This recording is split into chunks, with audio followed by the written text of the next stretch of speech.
할렐루야, 예수님의 사랑으로 성도 여러분을 사랑합니다. 중등부 시절에 교회에서 학위 수련을 갔습니다. 수련 예배 때마다 강력한 성령의 임재하심으로 참석한 대부분 학생이 성령 충만한 은혜를 경험했습니다.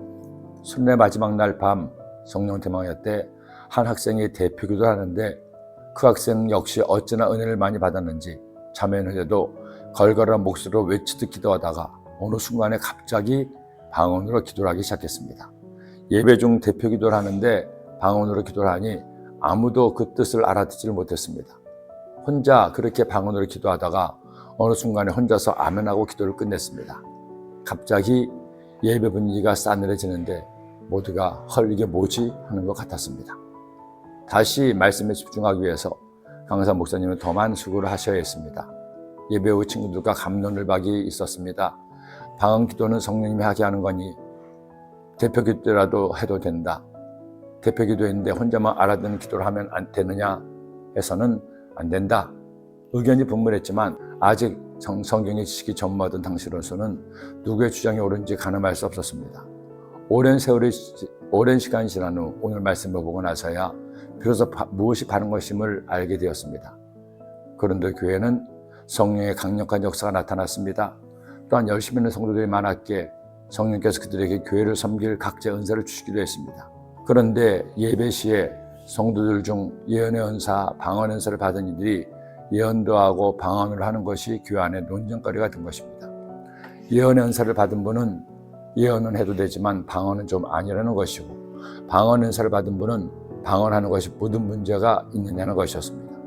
그런 그들에게 바울은 예언도 방언도 다 신령한 은사이니 귀한 것이되 예언과 방언할 때는 이것을 기억하라고 했습니다. 그런즉 내 형제들아, 예언하기를 사모하며 방언 말하기를 금하지 말라. 모든 것을 품위 있게 하고 질서 있게 하라. 성령님의 귀한 은사인 예언과 방언함에 있어 품위와 질서를 지키라는 겁니다. 하나님 주신 예언이라고 남을 다치게 하거나 아프게 하는 말을 함부로 해서는 안 됩니다.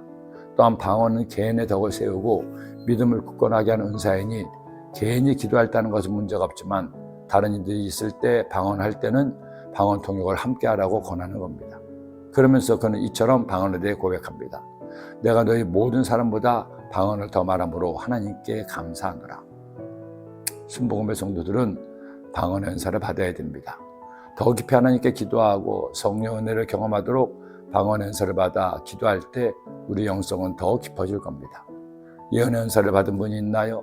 예언은 교회의 덕을 세우기 위해 주시는 은사이지 남을 정죄하고 판단하라고 주시는 은사가 아닙니다. 20수년 전에 미국인 장로님이 제가 누구인지도 모른 채 예언의 말씀을 하셨습니다. 그때 그 예언의 내용은 잊었지만 저를 위로하고 힘을 얻게 하는 예언이었습니다. 그날 저는 그 예언을 통해 깊은 은혜를 받았습니다. 예수님을 믿으면서 서로에게 덕을 끼치는 성도가 됩시다. 서로에게 힘이 되고 덕을 끼치는 말함으로 하나님을 기쁘시게 하는 여러분이 되시기를 기도합니다. 기도드립니다. 사랑해 주님 고맙습니다. 오늘도 주의 말씀을 주시니 하나님의 자녀로서 은혜 받은 성도로서 예언도 하고 방언도 하되 질서와 품위를 지키는 성숙한 성도 되게 하여 주옵소서. 예수님의 이름으로 기도드립니다.